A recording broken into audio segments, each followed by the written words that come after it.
Usap-usapan ngayon ang umano'y bagong karakter na makakasama sa inaabangang Incognito Season 2. Matapos lumutang ang balitang may bagong miyembro ng grupo na posibleng pumalit sa karakter na ginagampanan ni Baron Geisler.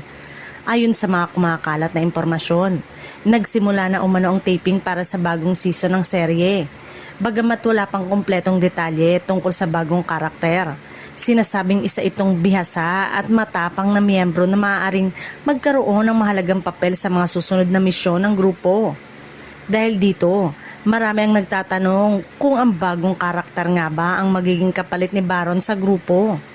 Matatanda ang naging mahalagang bahagi ng Incognito ang karakter ng aktor, kaya tiyak na magiging malaking hamon para sa sino mang bagong artistang papasok sa serye. Hindi pa rin kumpirmado kung sino ang aktor na gaganap sa naturang papel.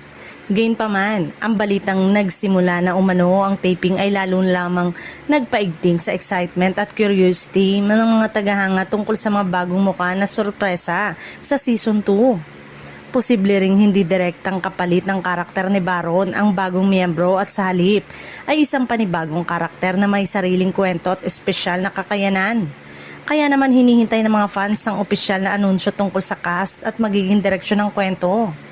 Sa ngayon, nananatiling palaisipan kung sinong bagong miyembro ito at kung paano niya babaguhin ang takbo ng Incognito Season 2. Isa lang ang tiyak para sa mga tagahanga. Marami pang aksyon, sorpresa at bagong karakter ang dapat abangan sa pagbabalik ng serye.